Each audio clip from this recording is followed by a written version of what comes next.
Secretary Pritzker, Mr. Tom Donoghue, Mr. Alex Feldman, distinguished guests, ladies and gentlemen. First, I'd like to thank Mr. Donoghue and Secretary Pritzker for their very kind introductions, and particularly thank the Secretary for taking the time to be here with us. I'd also like to thank the U.S. Chamber of Commerce and the US-ASEAN Business Council for hosting this reception. It's the third time I'm here in 4 years speaking to this forum, and I'm glad to see many familiar faces here. Since Singapore became independent in 1965, American businesses have played a major role in our economic development.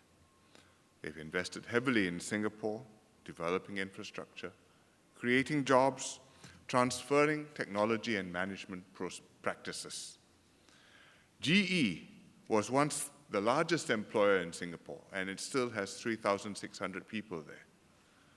Seagate, which makes disk drives, at one time made more than half of the world's disk drives in Singapore. And they are still a company important to us. They and many other US companies have found Singapore to be a good springboard into the region. So, for example, in the new economy, we have Lucasfilms, which has got a building in Singapore which they call the Sandcrawler Building, and looks like a sandcrawler, and it's their first purpose-built facility outside of the US. Both sides have taken advantage of our FTA in order to develop our relationship. It's a gold standard FTA that has promoted trade and investment between our two countries. American exports to Singapore have increased substantially, and American banks have been able to expand in Singapore because of the FTA. As Singapore continues with our next phase of development, we still welcome the US companies to come and to invest in Singapore.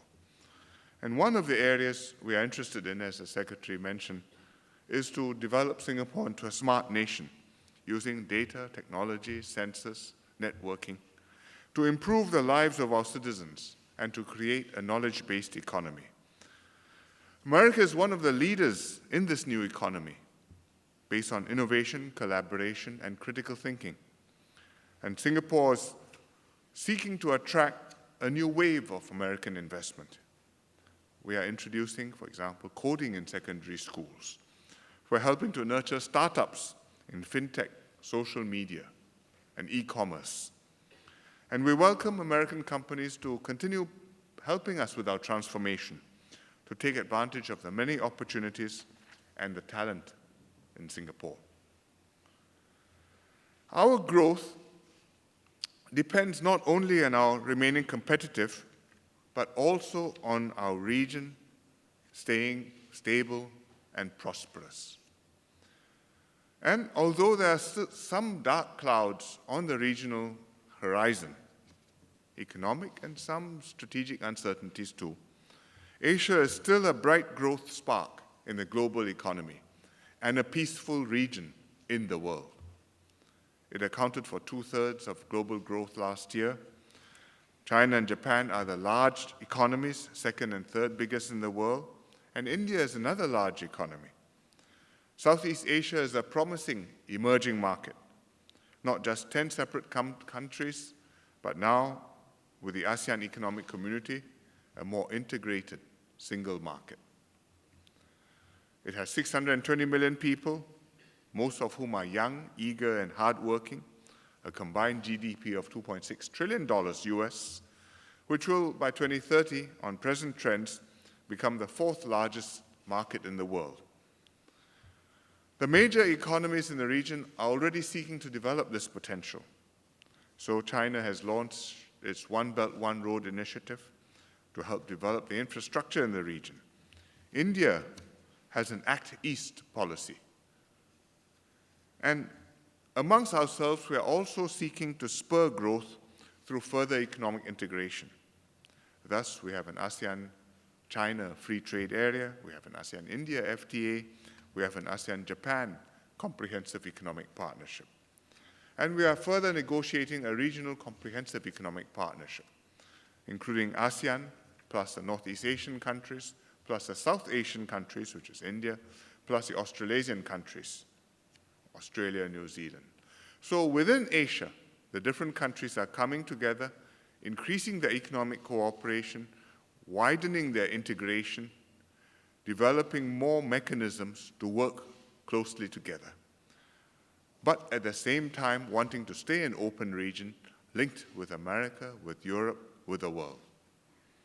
So there's potential and promise in Asia, and Americans have always understood this.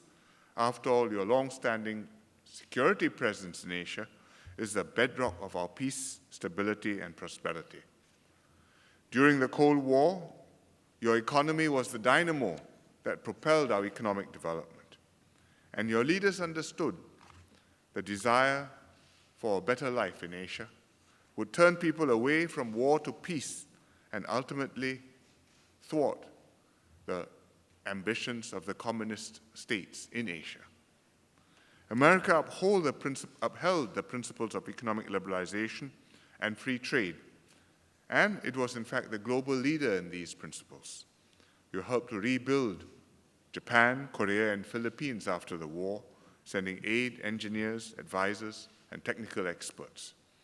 And you built an open and fair international trading system under GATT, the General Agreement on Tariffs and Trade, which multiplied trade and investment.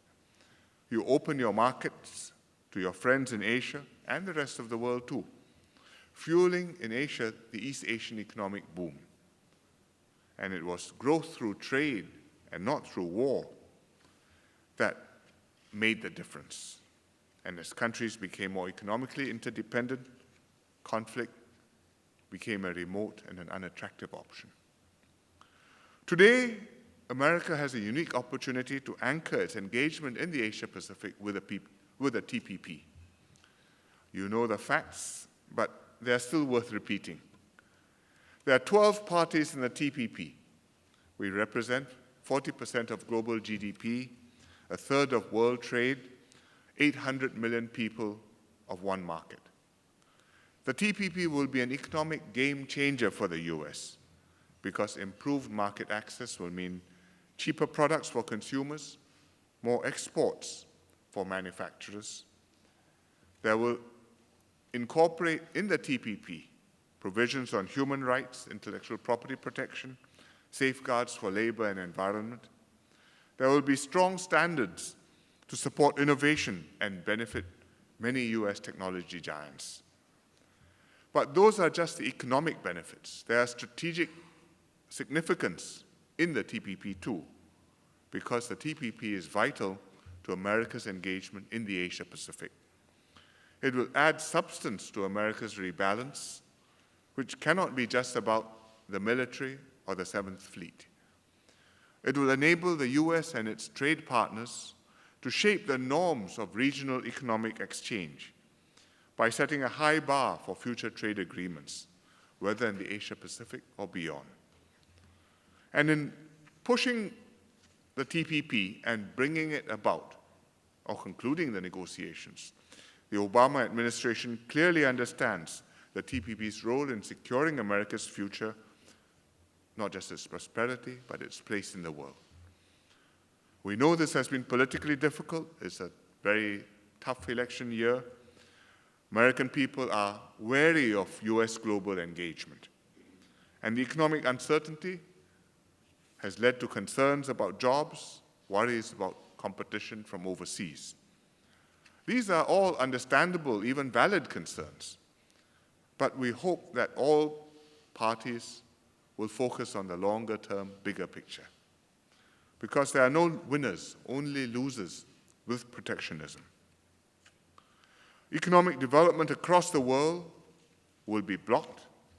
Less interdependence means the clear advantage of cooperation and interdependence over conflict and war will be weakened. And the Asia-Pacific region represents an important growth region for businesses, including American companies. The TPP was going to be bigger, more impactful than any of the existing regional trade agreements. And if America wants to secure its interests for the future, it has to take and ratify the TPP or lose the opportunity. As the Americans say, you have to be at the table or on the menu. For America's friends and partners, ratifying the TPP is a litmus test of your credibility and seriousness of purpose.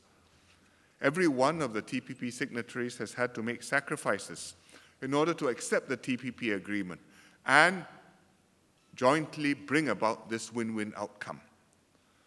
Nobody wants to reopen negotiations.